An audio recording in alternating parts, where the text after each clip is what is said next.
오늘 우리가 함께 볼 하나님의 말씀은 사무엘상 17장 8절부터 11절까지의 말씀입니다. 사무엘상 17장 8절부터 11절입니다.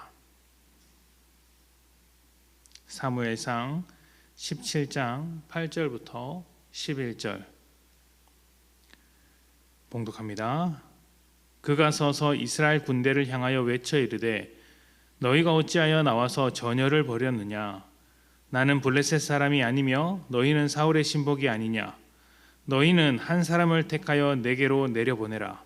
그가 나와 싸워서 나를 죽이면 우리가 너희의 종이 되겠고 만일 내가 이겨 그를 죽이면 너희가 우리의 종이 되어 우리를 섬길 것이니라. 그 블레셋 사람이 또 이르되 내가 오늘 이스라엘의 군대를 모욕하였으니 사람을 보내어 나와 더불어 싸우게 하라 한지라. 사울과 온 이스라엘이 블레셋 사람의 이 말을 듣고 놀라 크게 두려워하니라. 아멘. 하나님의 목적과 이스라엘의 요구 그리고 사울 왕이 선택한 길은 모두 다른 것이었습니다. 하나님은 하나님의 뜻을 따라 살 때 주어지는 그 복된 삶, 은혜로 가득한 삶, 하나님과 동행함으로 얻어질 수 있는 기쁨의 삶을 주시는 것이 목적이었습니다. 사람을 위해서 하나님의 은혜를 나누어 주시는 것이죠. 그런데 이스라엘 백성은 힘과 권력으로 보장받는 안전, 다른 나라와 같이 힘과 권력으로 무장해서 강대국이 되는 것, 이것이 목적이었습니다. 이스라엘 백성의 요구에 따라 힘과 권력을 가지고 다른 나라를 이겨낼 수 있는 사울을 세웠는데 사울의 목적도 이스라엘 백성과 똑같다고 할 수가 없습니다. 왜냐하면 백성들은 그 힘과 권력으로 왕이 가진 힘으로써 백성을 위해 싸워주는 그런 왕을 요구했으나 사울은 힘과 권력으로 자기 자리를 지키고 자기 이름을 세우는데 최선을 다했기 때문입니다. 여기서 짚고 싶은 것은 힘과 권력의 문제가 아니라는 것입니다.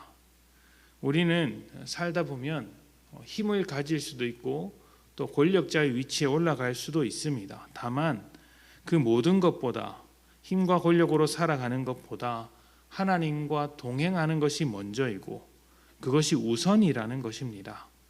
하나님과 동행하는 사람이 힘을 사용하는 것과 자기를 위해 살아가는 사람이 힘을 사용하는 것에는 완전히 다른 결과가 따라옵니다.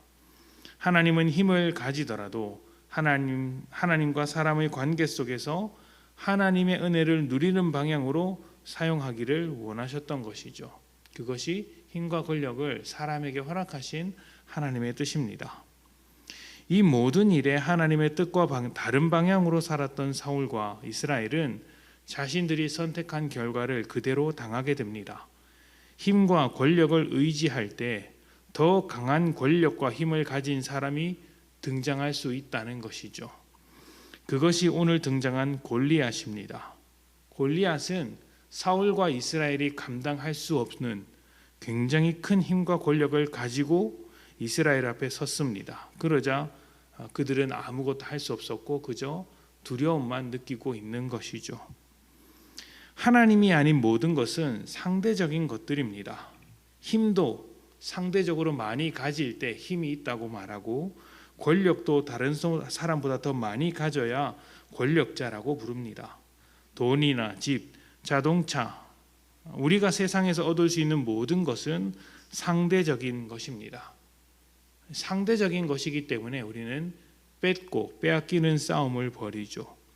많이 빼앗고 많이 가졌을 땐 무서울 것이 없고 내 삶이 참 복되다, 넘친다 말을 하지만 정작 부족하고 빼앗길 땐 상대적으로 비교적으로 모자랄 땐 불안하고 두려운 삶을 살게 되는 것입니다. 그러나 하나님은 절대적인 분이시죠. 모든 사람에게 동일하게 다가가십니다. 똑같이 사랑하시며 똑같이 은혜를 주십니다. 자격에 따라 사람의 삶에 따라 상대적으로 주시는 분이 아니라 필요에 따라 절대적으로 채워주시는 분이라는 것입니다. 그래서 우리는 우리가 받은 은혜를 다른 사람과 비교할 필요가 없습니다. 주시는 은혜를 감사하며 살아갈 뿐이죠. 왜 하나님과 함께하는 것이 복된 것일까요? 하나님의 가치는 세상과 달리 다른 사람과 비교할 필요가 없기 때문입니다. 하나님은 무한하시고 절대적이시고 영원하시기에 그분 곁에 있을 때 우리는 언제든지 충만한 삶을 살아갈 수가 있습니다. 다른 사람과 비교해서 얻는 상대적인 행복이 아니라 모든 사람을 복되게 하는 영원한 절대적인 기쁨인 것이죠. 골리앗 앞에서 상대적인 만족, 상대적인 힘, 상대적인 권력을 가지고 있었던 이스라엘과 사울의 모습을 가만히 생각해 보십시오.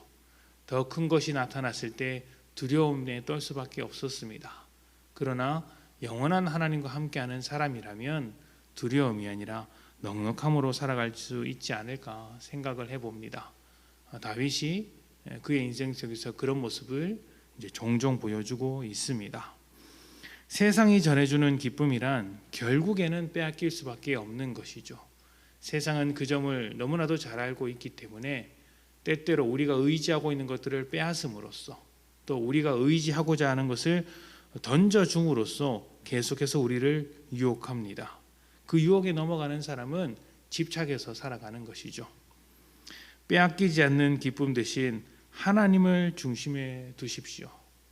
그분께서 주시는 기쁨으로 살아갈 때 우리는 빼앗길 수 없는 기쁨이 무엇인가 발견하면서 살게 될 것입니다. 하나님과 동행하는 기쁨이 오늘 여러분에게 가득하시기를 축복합니다. 함께 기도합시다.